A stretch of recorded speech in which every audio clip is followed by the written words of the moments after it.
Hello friends, कैसे हैं आप सब। स्वागत है आपका यूपीएससी एट होम प्रविशा के यूट्यूब प्लेटफॉर्म पे। हम जो यूपी पीसीएस की मेंस आंसर राइटिंग कर रहे हैं, जिसमें हमने जो टारगेट रखा है डेली 5 क्वेश्चन की आंसर राइटिंग करने का, उसी सीरीज़ में हमारा क्वेश्चन है जीएस पेपर सेकंड से। क्वेश्चन को हम देखेंगे। सरकारी नीतियों के संदर्भ में सूचना एवं प्रौद्योगिकी की भूमिका का मूल्यांकन कीजिए। क्वेश्चन क्या पूछा गया है, सरकारी नीतियों के संदर्भ में सूचना और प्रौद्योगिकी की क्या भूमिका है, उसका मूल्यांकन करना है। तो सबसे पहले हम इसका इंट्रो देखेंगे। इंट्रो में क्या है, सूचना और प्रौद्योगिकी आज सरकारी नीतियों के निर्माण और कार्यान्वयन में निगरानी में महत्वपूर्ण भूमिका निभाती है। यह सरकारी नीतियों के क्रियान्वयन में सही सुचारू रूप से क्रियान्वित करने में और उसकी निगरानी करने में महत्वपूर्ण भूमिका निभा रही है।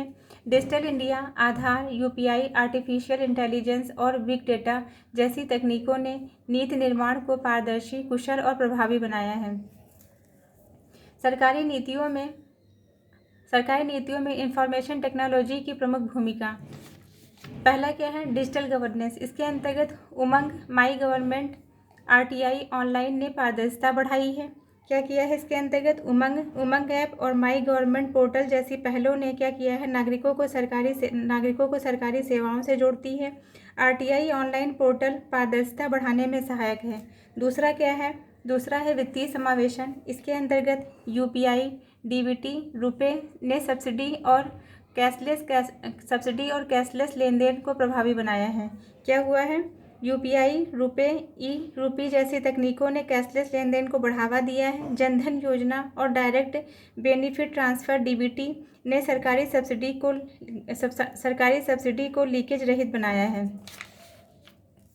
फिर क्या है, शिक्षा और स्वास्थ्य। इसके अंतर्गत दीक्षा, स्वयं, कोविन ने डिजिटल सेवाएं सुलभ कराई हैं। दीक्षा और स्वयं पोर्टल ने ऑनलाइन शिक्षा को बढ़ावा दिया है और कोविन प्लेटफॉर्म ने टीकाकरण प्रक्रिया को प्रभावी बनाया है। फिर क्या है, डेटा और एआई। इसके अंतर्गत आधार, नेशनल एआई स्ट्रेटजी से नीतियों की लक्षित पहुंच सुनिश्चित हुई है। नीति आयोग ने क्या किया है, नीति आयोग ने नेशनल एआई स्ट्रेटजी, कृषि, स्वास्थ्य और स्मार्ट सिटीज़ में सुधार कर रहा है। आधार आधारित डेटाबेस सरकारी योजनाओं की लक्षित पहुंच सुनिश्चित कर रहा है।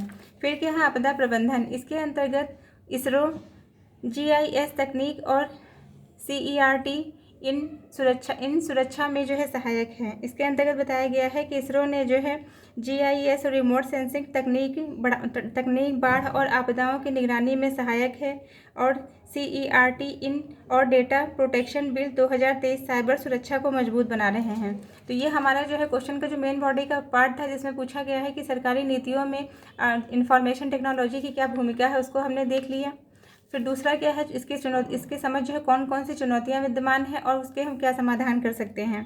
तो सबसे पहला क्या है, डिजिटल डिवाइड। जो चुनौतियों को देखेंगे, चुनौतियों में सबसे पहली जो चुनौती है वो क्या है, डिजिटल डिवाइड देखने को मिलता है। मतलब भारत नेट परियोजना से इंटरनेट पहुंच बढ़ानी होगी।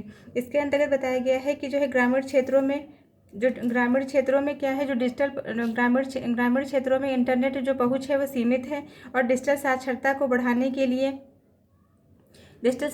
बढ़ाने के लिए भारत नेट परियोजना से इंटरनेट की पहुंच बढ़ानी होगी।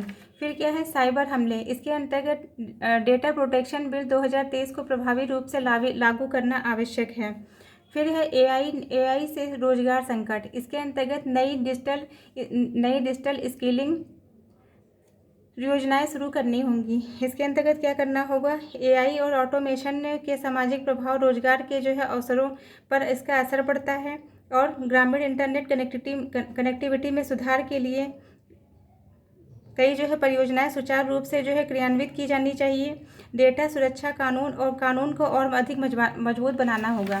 तो ये हमारा क्वेश्चन का मेन बॉडी का पार्ट था वो कंप्लीट होता है। अब इसका कंक्लूजन देखेंगे कि सूचना एवं प्रौद्योगिकी ने सरकारी नीतियों को तेज और पारदर्शी प्रभावी बनाया है। हालांकि साइबर सुरक्षा और डिजिटल समावेशन में सुधार आवश्यक हैं ताकि सभी नागरिकों को इसका लाभ मिल सके। तो ये हमारा क्वेश्चन कंप्लीट होता है, जो कि जीएस पेपर सेकंड से था। आप लोगों को हमारी जो मेंस की सीरीज चल रही कैसी लग रही, हमारे कमेंट सेक्शन में ज़रूर बताइए। और ऐसे ही पढ़ते रहिए, लाइफ में आगे बढ़ते रहिए। यूपीएससी एट होम प्रविशा के साथ मेंस आंसर राइटिंग करते रहिए। Thank you.